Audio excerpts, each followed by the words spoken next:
لا إله إلا الله وحده لا شريك له وأشهد أن محمدًا عبده ورسوله يا أيها الذين آمنوا اتقوا الله حق تقاته ولا تموتن إلا وأنتم مسلمون يا أيها الناس اتقوا ربكم الذي خلقكم من نفس واحدة وخلق منها زوجها وبث منهما رجالا كثيرا ونساء واتقوا الله الذي تساءلون به والأرحام إن الله كان عليكم رقيبا يا أيها الذين آمنوا اتقوا الله وقولوا قولا سديدا يصلح لكم أعمالكم ويغفر لكم ذنوبكم ومن يطع الله ورسوله فقد فاز فوزا عظيما أما بعد فإن خير الحديث كتاب الله وخير الهدي هدي محمد صلى الله عليه وسلم وشر الأمور محدثاتها وكل محدثة بدعة وكل بدعة ضلالة وكل ضلالة في النار. أعوذ بالله السميع العليم من الشيطان الرجيم. بسم الله الرحمن الرحيم. يا أيها النبي قل لأزواجك إن كنتن تردن الحياة الدنيا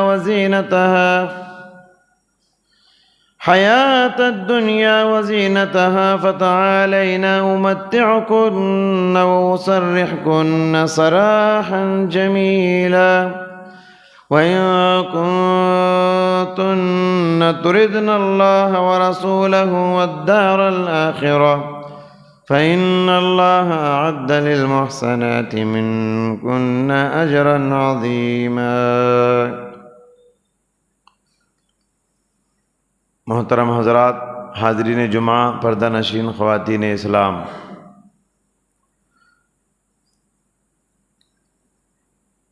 سورہ احزاب کی 2 آیات میں نے آپ کے روبرو تلاوت کیا. ان آیات میں اللہ تعالیٰ نے پیارے نبی صلی اللہ علیہ وسلم کی معاشی زندگی کے حالات کو بیان کیا.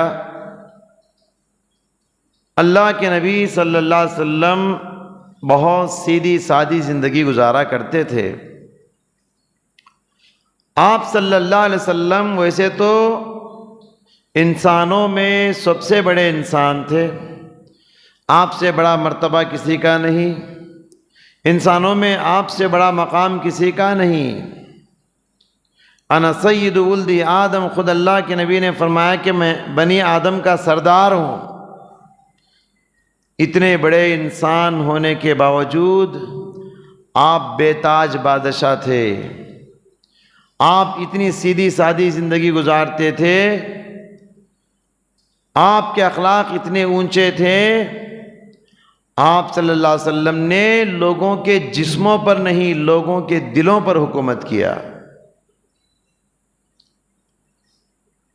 صلح حدیبیہ کے موقع پر سن 6 ہجری میں صحابہ کے ساتھ آپ صلی اللہ علیہ وسلم عمرہ کرنے کے لیے مدینے سے مکہ نکلے. حدیبیہ نامی مقام پر مکہ کے مشرکوں نے آپ کو عمرے سے روک دیا، آپ کا راستہ روک دیا. اس وقت مشرکین مکہ کی طرف سے مصالحت کے قاصد بن کر عروہ بن مسعود الثقفی کو انہوں نے بھیجا.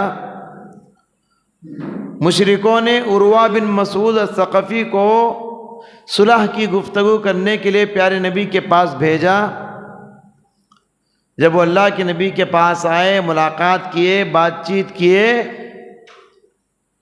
تو صحابہ کا آپ صلی اللہ علیہ وسلم سے تعلق دیکھا، کتنی عزت کر رہے ہیں، کتنا ادب کر رہے ہیں، کتنی تعظیم کر رہے ہیں۔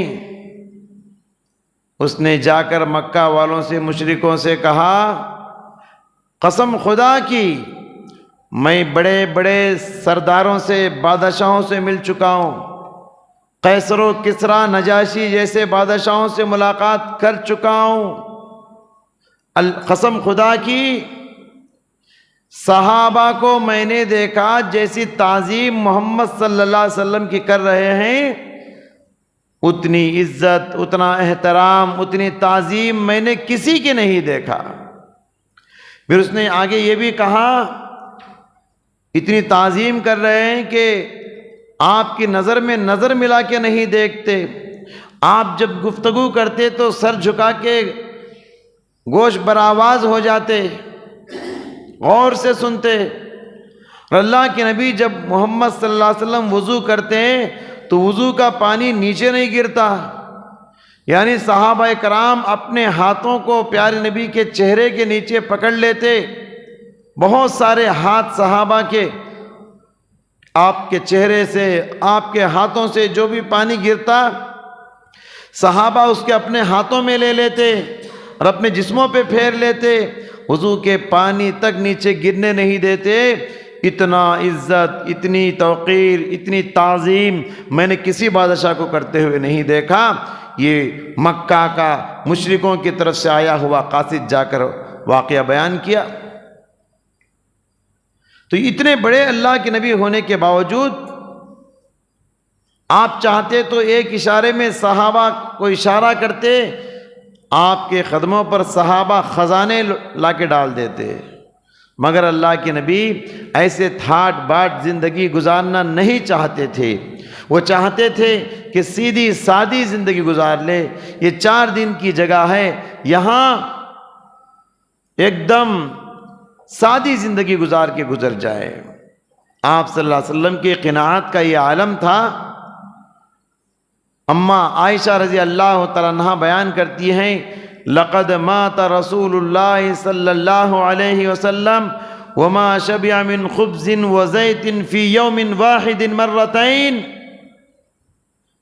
مسلم شریف کی حدیث میں بیان کرتی ہیں کہ اللہ کے نبی صلی اللہ علیہ وسلم کا اس حالت میں انتقال ہوا کہ آپ پوری زندگی میں ایک دن میں 2 مرتبہ پیٹ بھر کے کبھی نہیں کھایا۔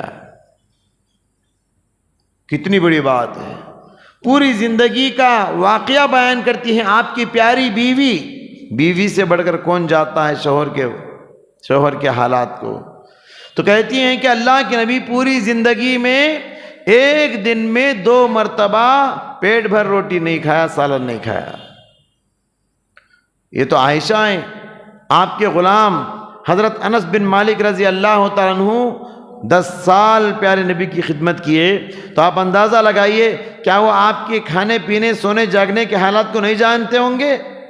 وہ پوری 10 سال کی زندگی کے حالات کو بیان کرتے ہوئے حضرت انس بن مالک کہتے ہیں کہ لم یأکل النبی صلی اللہ علیہ وسلم علی خوان حتی مات۔ انتقال ہونے تک پیارے نبی صلی اللہ علیہ وسلم کبھی عالی شان دسترخوان پہ بیٹھ کے نہیں کھائے۔ عالی شان دسترخوان کا مطلب ایسا دسترخوان جس میں ایک سے زیادہ آئٹمز ہوتے ہیں، کھانے پینے کے انواع و اقسام کی نعمتیں ہوتی ہیں۔ کہاں ایسے دسترخوان پہ پوری زندگی اللہ کے نبی صلی اللہ علیہ وسلم کبھی بیٹھ کے نہیں کھائے۔ وما اکل خبزا مرققا، کہا کہ باریک آٹے کی روٹی اللہ کے نبی پوری زندگی میں نہیں کھائے۔ وہی موٹا موٹا آٹا، وہی سیدھی سادی روٹی اللہ کے نبی صلی اللہ علیہ وسلم کھا لیا کرتے تھے۔ کیسی سادی زندگی کھانے پینے کے معاملے میں۔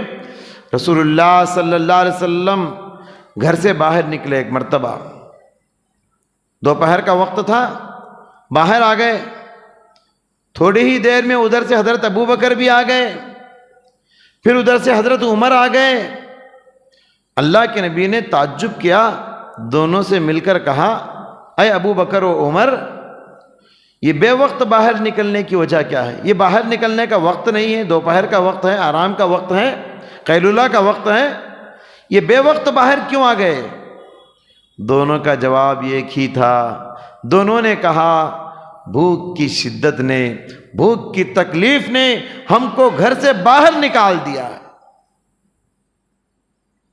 پیارے نبی صلی اللہ علیہ وسلم نے فرمایا میرا بھی یہی حال ہے، میں بھی اسی لیے باہر آ گیا ہوں۔ پھر تینوں نے مشورہ کر کے مدینے میں ایک صحابی تھے جن کو کھجوروں کا باغ تھا، ان کے گھر چلے گئے۔ بخاری شریف کی روایت ہے یہ۔ تینوں جب گھر گئے، گھر والی نے کہا، گھر والے باہر گئے ہوئے ہیں پانی لانے کے لیے، اس زمانے میں پانی دور سے لاتے تھے۔ گھر والی نے کہا گھر والے تو نہیں ہیں، آپ گھر میں تشریف لائیں۔ یہ گفتگو ہو رہی تھی، اتنے میں ادھر سے حضرت ابو الہیثم انصاری صحابی آ رہے تھے۔ انہوں نے دور سے دیکھا کہ یہ تین حضرات کون ہیں، اس وقت میرے گھر آئے ہیں۔ جب قدم بڑھاتے گئے، آگے بڑھتے گئے، تو انہوں نے دیکھا کہ ان کے گھر کو دنیا کی تین عظیم ہستیاں آئی ہیں۔ اللہ کے نبی صلی اللہ علیہ وسلم، ان سے بڑا انسان کوئی نہیں، اور حضرت ابو بکر صدیق، صحابہ میں آپ سے بڑا انسان کوئی نہیں، اور حضرت عمر فاروق، اور ابو بکر کے بعد تو انہی کا درجہ ہے۔ یہ تین دنیا کی عظیم شخصیتیں میرے گھر آئی۔ اتنے خوش ہو گئے، وہ پانی کا مٹکا ادھر پٹکے اور اللہ کے نبی سے گلے مل گئے، مرحبا مرحبا کہنے لگے، ہاں خوش آمدید کہنے لگے، بڑی خوشی کا اظہار کیے۔ کہا اللہ کے نبی چلیے باغ میں جائیں گے، کھجور کھائیں گے۔ مہمان جب بھی گھر کو آتا ہے تو اہتمام کے ساتھ الگ بنا کے کھلائیں گے ہی، لیکن اس سے پہلے کچھ شروع میں کھلانا پلانا ہے نا مہمان کو۔ باغ لے کر گئے، قریب میں ہی ان کا باغ تھا۔ باغ میں بہت ٹھنڈا سایہ تھا، ٹھنڈی سانس لیے تینوں، اور پانی بہ رہا تھا نہر میں، وہ نہر کا پانی پیے، اور اتنے میں صحابی کھجور کے خوشے لا کے ڈال دیے۔ اللہ کے نبی اور صحابہ کھجور کھائے، ٹھنڈا پانی پیے۔ اس کے بعد پیارے نبی نے فرمایا لَتُسْأَلُنَّ يَوْمَئِذٍ عَنِ النَّعِيمِ، ان نعمتوں کے بارے میں قیامت کے دن سوال کیا جائے گا۔ سبحان اللہ، کیا بڑی بڑی نعمت کھا لیے، لیکن چھوٹی چھوٹی نعمتیں۔ کیا نعمت ہے؟ کھجور کی نعمت، ٹھنڈے پانی کی نعمت، اور ٹھنڈے سائے کی نعمت۔ ان تین نعمتوں کو پا کر اللہ کے نبی کو ڈر پیدا ہو گیا، میں اتنی نعمتیں استعمال کر رہا ہوں، قیامت کے دن اللہ کے پاس مجھے اس کا جواب دینا ہے، ان نعمتوں کے بارے میں سوال کیا جائے گا۔ تو محترم حضرات، اس واقعے سے بتانا مقصود یہ ہے اللہ کے نبی صلی اللہ علیہ وسلم کیسی سیدھی سادی زندگی گزارتے تھے، بڑی سیدھی سادی زندگی۔ پیارے نبی کے گھر میں چولہا بھی برابر نہیں جلتا تھا۔ اللہ کے نبی صلی اللہ علیہ وسلم کے گھر میں وقت پر کھانا نہیں ہوتا تھا۔ ایک مرتبہ اللہ کے نبی گھر آئے، اماں عائشہ سے پوچھا کھانے کے لیے کچھ ہے کیا؟ انہوں نے کہا کہ نہیں اللہ کے رسول، کھانے کے لیے گھر میں کچھ بھی نہیں ہے۔ تو آپ نے فرمایا تب تو میں روزے کی نیت کر لیتا ہوں۔ نفل روزے کی نیت زوال آفتاب سے پہلے بھی کر سکتے ہیں۔ دوسرے دن آئے، کہا عائشہ گھر میں کھانے کے لیے کچھ ہے؟ حضرت عائشہ نے کہا پڑوسی کچھ لا کر دیے ہیں۔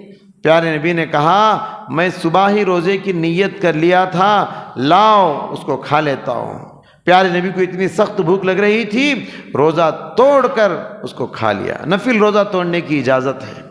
تو محترم حضرات، یہ نبی صلی اللہ علیہ وسلم کے زندگی کے گھریلو حالات تھے، معاشی حالات ہیں۔ ایسی زندگی پیارے نبی نے گزاری۔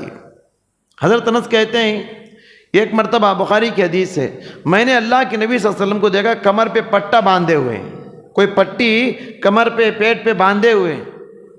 حضرت انس کہتے ہیں میں نے صحابہ سے سوال کیا یہ پٹی اللہ کے نبی کیوں باندھے ہیں؟ تو صحابہ نے بتایا بھوک کی تکلیف کی وجہ سے اللہ کے نبی کبھی کبھی اپنے پیٹ پر پٹی باندھ لیا کرتے تھے۔ ام المؤمنین حضرت عائشہ رضی اللہ تعالیٰ عنہ کے گھر ان کے بھانجے آئے، عروہ بن زبیر رضی اللہ تعالیٰ عنہ۔ ان کے بھانجے نے دیکھا گھر کی حالت بہت خراب ہے۔ ام المؤمنین سے پوچھا آپ کی زندگی کیسے گزر رہی ہے، حالات کیسے ہیں گھر کے؟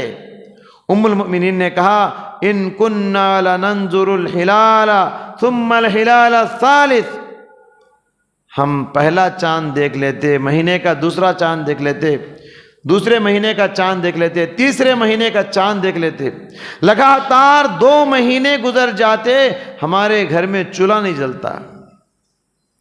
2 مہینے پیارے نبی کے گھر میں چولہا نہیں جلتا تھا۔ بڑا تعجب ہوا حضرت عروہ بن زبیر کو۔ انہوں نے کہا خالہ جان پھر آپ لوگ زندگی کیسے بسر کر رہے ہو، کیسے جی لیتے ہو؟ حضرت عائشہ نے کہا علی الاسودین، 2 کالی چیزوں پر ہماری زندگی گزر جاتی ہے، التمر والماء، ایک ہے کھجور اور دوسرا ہے پانی۔ 2-4 کھجور ہم کھا لیتے ہیں اور 2-4 پانی کے گھونٹ پی لیتے ہیں، اسی پر ہمارا گزر بسر ہو جاتا ہے۔ یہ پیارے نبی صلی اللہ علیہ وسلم کی زندگی کے حالات ہیں، اور یہ صحیح بخاری اور مسلم کی حدیث ہے۔ جب فتوحات ہونے لگے، مسلمانوں کے پاس مدینے میں مال غنیمت آنے لگا، ذرا لوگوں کی معیار زندگی اچھی ہو گئی، لوگ اچھا کھانے لگے، اچھا پینے لگے، اچھا پہننے لگے۔ اللہ کے نبی کی جو بیویاں تھیں وہ بھی انسان ہیں، ان کے اندر بھی خواہشات ہوتی ہیں، بتقاضۂ بشریت ان کے دل میں بھی ارمان پیدا ہوئے۔ انہوں نے اللہ کے نبی صلی اللہ علیہ وسلم کے سامنے ایک ڈیمانڈ رکھا، پیارے نبی سے انہوں نے مطالبہ کیا کہ آپ ہمارے لیے بھی اپنی معیار زندگی میں ذرا زیادہ کیجئے، نان نفقے میں ذرا اضافہ کیجئے، کھانے پینے کی چیزوں میں ذرا زیادتی کیجئے۔ ڈیمانڈ کیا پیارے نبی کی بیویوں نے۔ پیارے نبی صلی اللہ علیہ وسلم غصے میں آ گئے۔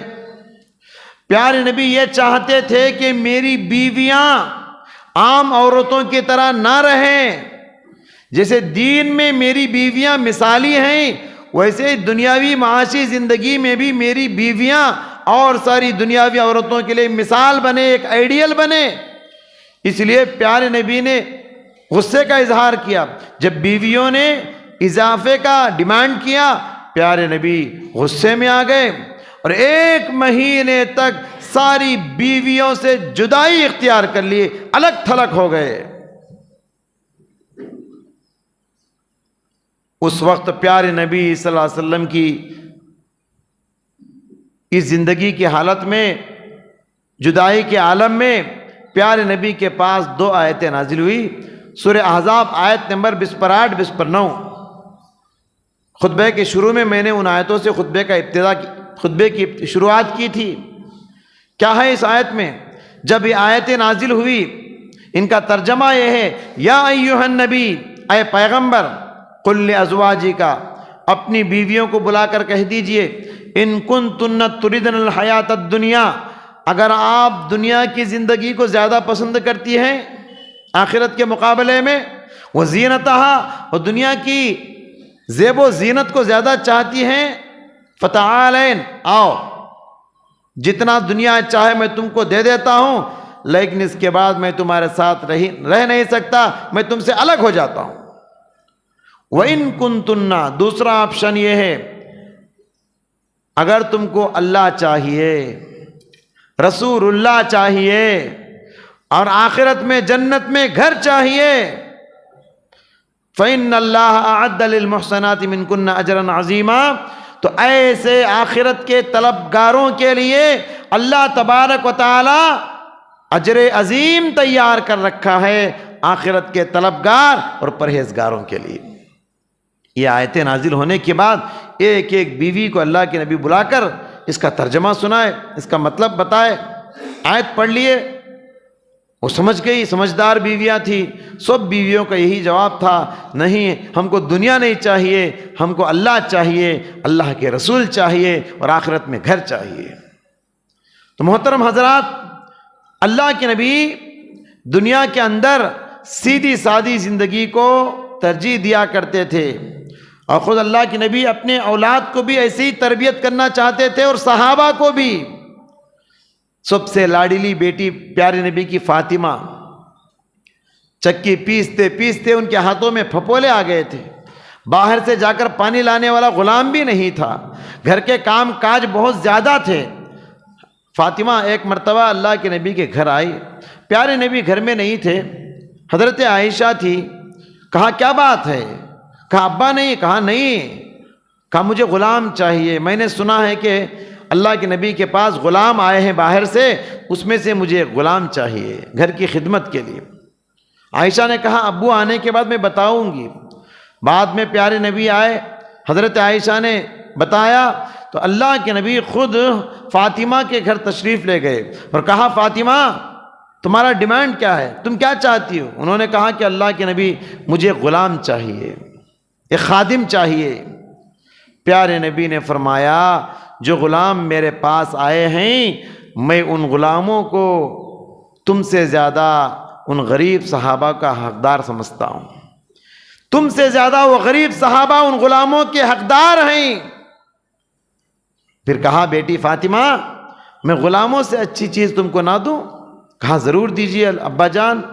پیارے نبی نے فرمایا اے فاطمہ جب بھی تم دن بھر کام کر کے تھک جاتی ہو اور رات جب بستر پہ آتی ہو 30 پر 3 بار سبحان اللہ، 30 پر 3 بار الحمدللہ اور 30 پر 4 بار اللہ اکبر کا ذکر کر لیا کرو، دن بھر کی تھکان ختم ہو جائے گی۔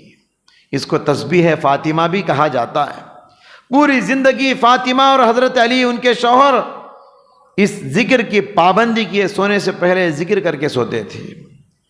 تو محترم حضرات، اللہ کے نبی صلی اللہ علیہ وسلم خود بھی سادی زندگی گزارتے تھے اور اپنی اولاد کو بھی اسی بات کی تربیت کیا کرتے تھے۔ ترمذی شریف کی حدیث ہے، پیارے نبی صلی اللہ علیہ وسلم نے فرمایا عرض علی ربی لیجعل لی بطحاء مکہ ذہبا، میرے رب نے میرے لیے ایک پیشکش کی، کہا اے پیغمبر آپ چاہیں تو مکے کے 2 پہاڑوں کے درمیان جو خالی جگہ ہے جسے وادی کہا جاتا ہے، وادی بطحاء اسے کہا جاتا ہے، بطحاء نامی پہاڑ کے پاس جو ڈاؤن ایریا ہے وہ پورے گڑھے کو، پوری وادی کو میں سونا بنا کر پیش کروں، وادی بھر کے تم کو سونا دینا چاہتا ہوں۔ پیارے نبی نے فرمایا لا یا ربی، میرے پروردگار مجھے اتنا سونا نہیں چاہیے، مجھے اتنا سونا نہیں چاہیے، ولیکن اجوع یوما واشبع یوما، میری خواہش تو یہ ہے اے اللہ ایک دن میں بھوکا رہوں اور ایک دن پیٹ بھر کھاؤں۔ فَإِذَا جُعْتُ تَضَرَّعْتُ وَذَكَرْتُكَ، جب میں بھوکا رہوں تڑپ کر روتے ہوئے تیرا ذکر کرتا رہوں سارا دن۔ وَإِذَا شَبِعْتُ، اور جس دن میں پیٹ بھر کھانا کھاؤں شَكَرْتُكَ وَحَمِدْتُكَ، میرے پروردگار وہ سارا دن میں تیرا شکر گزار بن کے رہوں اور تیری تعریف و حمد و ثنا کرتے رہوں۔ اللہ تعالیٰ اللہ کے نبی کو وادی بطحاء بھر کے سونا دینا چاہتا تھا، پیارے نبی نے اس کو قبول نہ کیا، بلکہ اللہ کے نبی صلی اللہ علیہ وسلم کہتے تھے کہ اگر اللہ تعالیٰ مجھے احد نامی پہاڑ کو سونے کا بنا کے دے دے، احد پہاڑ کہا جاتا ہے کہ 7 کلومیٹر لمبا ہے، یہ پورا پہاڑ اللہ سونا بنا کر مجھے دے دے، 3 دن نہیں گزریں گے پورا پہاڑ میں صدقہ کر دوں گا۔ 3 دن کے بعد اس پہاڑ میں سے ایک سونے کا ٹکڑا بھی میرے گھر میں باقی رہے مجھے پسند نہیں ہے۔ تو یہ اللہ کے نبی صلی اللہ علیہ وسلم کی زندگی کی سادگی تھی۔ ایک مرتبہ کی بات ہے، حضرت عبداللہ بن مسعود رضی اللہ تعالیٰ عنہ اللہ کے نبی صلی اللہ علیہ وسلم کے گھر تشریف لائے، دیکھا کھجور کے پتوں سے بنی ہوئی حاصیر پہ اللہ کے نبی سوئے ہوئے اور نیچے تہبند ہے لنگی کی طرح، اوپر کوئی کپڑا نہیں ہے۔ دیکھا پیٹھ پر حاصیر کے پتوں کے نشان بیٹھے ہوئے ہیں، پیارے نبی کو صحیح بستر تک موجود نہیں ہے، میسر نہیں ہے۔ ابن مسعود نے کہا اللہ کے نبی اگر آپ اجازت دیں تو ہم آپ کے لیے ایک نرم گرم بہترین بستر کا انتظام کریں گے۔ پیارے نبی صلی اللہ علیہ وسلم نے فرمایا، اے عبداللہ بن مسعود، مالی وللدنیا، مجھے دنیا سے کیا لینا دینا ہے؟ دنیا میں تم آرام کا بستر لانا چاہتے ہو؟ میری مثال راہ چلتے ہوئے اس مسافر کی طرح ہے جو گرمی سے گھبرا کر، دھوپ سے تڑپ کر راستے میں چلتے چلتے کچھ دیر جھاڑ کے نیچے بیٹھتا ہے سایہ لینے کے لیے، آرام کے لیے، پھر وہاں سے وہ اپنے منزل کی طرف نکل جاتا ہے۔ کچھ دیر کے لیے وہ جھاڑ کے نیچے جو بیٹھا ہے، یہ دنیا کی زندگی ہے۔ دنیا کی زندگی میں ہر چیز کا، ہر سہولت مجھے نہیں چاہیے، مجھے آخرت میں سب سہولتیں چاہیے، میری منزل آخرت ہے۔ تو یہ اللہ کے نبی صلی اللہ علیہ وسلم دنیا کی زندگی میں اتنی سادی زندگی گزاری۔ اور اللہ کے نبی صلی اللہ علیہ وسلم کا گھر کیسا تھا؟ پیارے نبی کا جو گھر ہے مسجد نبوی سے لگا ہوا تھا، لین سے 9 کمرے تھے، 9 بیویاں تھیں اس وقت اللہ کے نبی صلی اللہ علیہ وسلم کی، اور 9 بیویوں کے گھر کی حالت یہی تھی۔ اور کمرہ کتنا چھوٹا تھا؟ 6-7 فٹ لمبا تھا کمرہ۔ اللہ کے نبی صلی اللہ علیہ وسلم رات میں تہجد کی نماز گھر میں پڑھتے، سامنے ام المؤمنین حضرت عائشہ سوئی ہوئی ہوتی، اللہ کے نبی سجدے کے لیے زمین پہ بیٹھتے تو سجدے کے لیے جگہ نہ ہوتی، انگلی سے پیر کو اشارہ کرتے، حضرت عائشہ پیروں کو سکڑ لیتی، تب جا کے اللہ کے نبی صلی اللہ علیہ وسلم سجدہ کیا کرتے تھے۔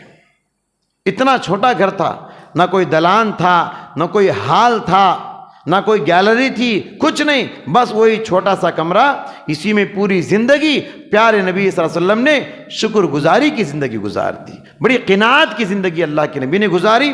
اور وہ گھر اتنا چھوٹا اور چھت اتنا چھوٹا کہ کھڑے ہوتے تو چھت لگتا تھا سر کو، اور چھت میں سوراخ تھے اور دیواروں میں بھی شگاف تھے، بارش پڑتی تو پیارے نبی کا گھر مبارک بھیگ جایا کرتا تھا۔ آج ہم لوگ اتنا بہترین، اتنے عالی شان گھروں میں رہ کر بھی شکر گزاری نہیں، ہمیشہ شکایتیں کرتے رہتے ہیں، اللہ کے ساتھ ناشکری کے کلمات ادا کرتے رہتے ہیں، حالانکہ ڈبل بیڈ روم ہے، ٹرپل بیڈ روم ہے، پارکنگ ہے، سب کچھ موجود ہے، واش ایریا الگ، پارکنگ الگ، دھونے کا الگ، سونے کا الگ، نہانے کا الگ، اتنی ساری سہولتیں ہمارے پاس میسر ہونے کے باوجود بھی ہمارے دلوں میں کبھی کبھی ناشکری کے جذبات آتے رہتے ہیں۔ محترم حضرات، پیارے نبی صلی اللہ علیہ وسلم کے گھر کے سامان کیا تھے؟ اللہ کے نبی کے گھر میں کتنا سامان تھا؟ پیارے نبی صلی اللہ علیہ وسلم کے گھر ایک مرتبہ حضرت عمر فاروق آئے، وہی اللہ کے نبی بیویوں سے علیحدگی اختیار کیے تھے 1 مہینے کے لیے، اس 1 مہینے کے غم کے عالم میں حضرت عمر اللہ کے نبی سے ملاقات کرنا چاہا۔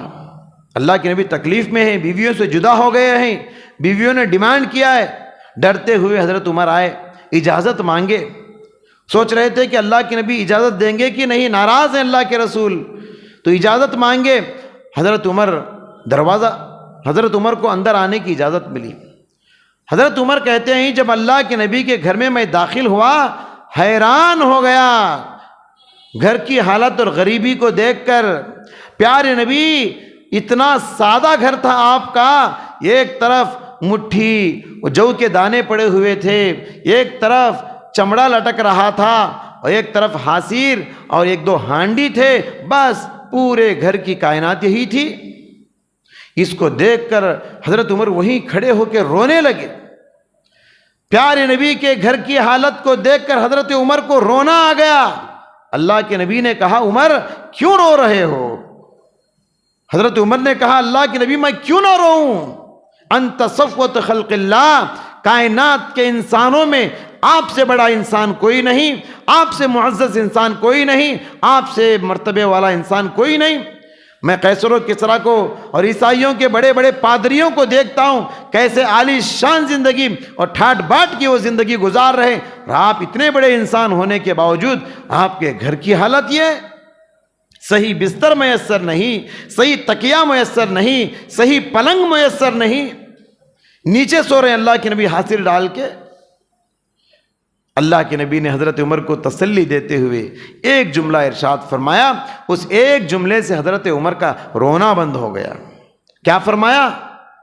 اما ترضا ان تکون لہم الدنیا ولنا الآخرہ، اے عمر کیا تم کو یہ بات پسند نہیں ان لوگوں کو دنیا مل جائے اور ہم لوگوں کو آخرت مل جائے؟ ہم آخرت کے طلبگار ہیں، ہم دنیا کے پرستار نہیں، ہم دنیا میں دنیا کے لیے محنت کرنے نہیں آئے، ہم دنیا میں آخرت کے لیے جینے والے، آخرت کے لیے محنت کرنے والے ہیں۔ دنیا سے دل لگا کر دنیا سے کیا ملے گا؟ یاد خدا کیے جا تجھ کو خدا ملے گا۔ اللہ کے نبی صلی اللہ علیہ وسلم ایسی ہی پوری زندگی سادگی کے ساتھ گزار کے دنیا سے وفات پا گئے۔ جب اللہ کے نبی صلی اللہ علیہ وسلم کی حدیث ہے، ان البذاذۃ من الایمان، سادگی یہ ایمان کا ایک حصہ ہے، ایمان کا ایک حصہ ہے۔ اور اللہ کے نبی یہ دعا کرتے تھے، اللہم احینی مسکینا وامیتنی مسکینا، اے اللہ مجھے مسکین بنا کے زندہ رکھ، جب میری موت آئے مسکینی کی حالت میں موت آئے، غریبی کے عالم میں موت آئے۔ اللہ کے نبی امیری کو کبھی پسند نہیں کیے، ہمیشہ سیدھی سادی زندگی، آپ کا کھانا سیدھا سادہ، آپ کا بستر سیدھا سادہ، آپ کی سواری گدھے پر سوار ہو جاتے تھے۔ گدھے کو ہم گالی کے لیے استعمال کرتے ہیں نا، اللہ کے نبی اس گدھے پر بیٹھ کر بھی سواری کر لیا کرتے تھے۔ ہر چیز میں سادگی پیارے نبی صلی اللہ علیہ وسلم کی۔ خود اللہ کے نبی نے صحابہ کی زندگیاں بھی ایسے ہی تھی۔ ایک صحابی کہتے ہیں، وَأَيُّنَا كَانَ لَهُ ثَوْبَانِ فِي عَهْدِ رَسُولِ اللَّهِ صلی اللہ علیہ وسلم، اللہ کے نبی کے زمانے میں کون ایسے صحابی ہیں جن کے پاس دو کپڑے تھے؟ جن کے پاس دو کپڑے تھے، کون ایسے صحابی؟ کبھی کبھی تو عالم یہ ہے کہ حضرت مصعب بن عمیر جب انتقال ہو گئے، ان کے لیے کفن کے لیے کوئی کپڑا نہیں تھا، جسم پہ جو کمبل کا ٹکڑا تھا اسی کو کفن بنا دیا گیا۔ صحابہ نے کہا، اللہ کے نبی وہ کمبل کا ٹکڑا بھی اتنا چھوٹا ہے، سر ڈھانپتے ہیں تو پیر کھل جاتے ہیں، پیر ڈھانپتے ہیں تو سر کھل جاتا ہے، کیا کریں؟ پیارے نبی نے فرمایا، اس کمبل کے ٹکڑے کو سر پہ ڈھانپ دو اور پیروں پہ اذخر نامی گھاس لا کے ڈال دو۔ انہی کے بارے میں شاعر نے کہا، اسی کی راہ میں سب کچھ لٹا دیا تم نے، اسی کی راہ میں سب کچھ لٹا دیا تم نے، یہاں تو وہ بھی نہیں جو کفن کے کام آئے۔ بڑے کروڑپتی صحابی تھے مصعب بن عمیر، پورا اللہ کے راستے میں ایسا لٹا دیا، جب ان کا انتقال ہوا کفن کے لیے بھی ان کے پاس کوئی کپڑا نہیں تھا۔ حضرت ابو بکر صدیق رضی اللہ تعالیٰ عنہ نے کہا، وصیت کیا، جب میں انتقال ہو جاؤں تو پرانے کپڑوں میں مجھے دفنانا، کیونکہ وہ سب مٹی میں ملنے والا ہے۔ تو محترم حضرات، پیارے نبی صلی اللہ علیہ وسلم بھی ایسے ہی سیدھی سادی زندگی گزار کے امت کے لیے ایک نمونہ پیش کر کے دنیا سے رخصت ہو گئے۔ جب پیارے نبی کا انتقال ہوا، گھر میں چراغ جلانے کے لیے چراغ میں تیل تک نہیں تھا۔ بازو پڑوسی سے ذرا چراغ کا تیل لا کے ڈالے اور رات میں چراغ جلائے۔ تو لہٰذا ہمارے نبی صلی اللہ علیہ وسلم جیسے اور سارے معاملات میں ہم سب کے لیے نمونہ ہیں، اس معاملے میں بھی ہمارے لیے بہت بڑے نمونہ ہیں۔ اور خاص کر اس زمانے میں ہر انسان روزانہ زیادتی کو پسند کرتا ہے، زیادتی کو چاہتا ہے، ہر چیز میں زیادتی کو پسند کرتا ہے۔ ہاں، گھر بھر کپڑے ہیں، گھر بھر ریشن ہیں، گھر کشادہ ہے، اچھی اچھی سواریاں ہیں، سب کچھ ہونے کے باوجود بھی ہماری زبانوں پہ پھر بھی شکایتیں آئیں، پھر بھی ناشکری کے جذبات آئے، تو ہم پھر اللہ کے نبی کے امتی کیسے ہو سکتے ہیں؟ قناعت پسندی کی زندگی اور سیدھی سادی زندگی، یہ پیارے نبی کی پوری زندگی کا نمونہ ہمارے سامنے موجود ہے۔ دعا ہے اللہ تعالیٰ سے، اللہ سبحانہ و تعالیٰ مجھ کہنے والے کو، اب سبھی سننے والوں کو پیارے نبی صلی اللہ علیہ وسلم کی زندگی کو اسوہ اور نمونہ بنانے کی توفیق عطا فرمائے۔ اللہ رب العالمین شکر گزار بندے بننے کی توفیق عطا فرما، ناشکری سے ہم سب کی حفاظت فرما۔ اے اللہ، جو بھی دیتا ہے یہ وہ تیرا ہے، جو بھی لیتا ہے وہ سب تیرا ہے۔ اے اللہ، ہم سب کو عزت کی زندگی عطا فرما، خودداری کی زندگی عطا فرما، قرض کے بوجھ سے ہماری حفاظت فرما، سود کی بلا سے ہماری حفاظت فرما، آزمائشوں سے حفاظت فرما، صبر و ثبات کی زندگی نصیب فرما۔ جو لوگ بیمار ہیں، ہسپتالوں میں ہیں، پروردگار ان کو شفائے کاملہ اور عاجلہ عطا فرما۔ اے اللہ جو لوگ انتقال ہو چکے ہیں ان کے قبروں میں ان کی روحوں کو راحت نصیب فرما۔ آمین۔ بارک اللہ لنا ولکم فی القرآن العظیم ونفعنا وإیاکم من الآیات والذکر الحکیم، انہ تعالی جواد کریم، ملک بر رؤوف الرحیم رب الحلیم۔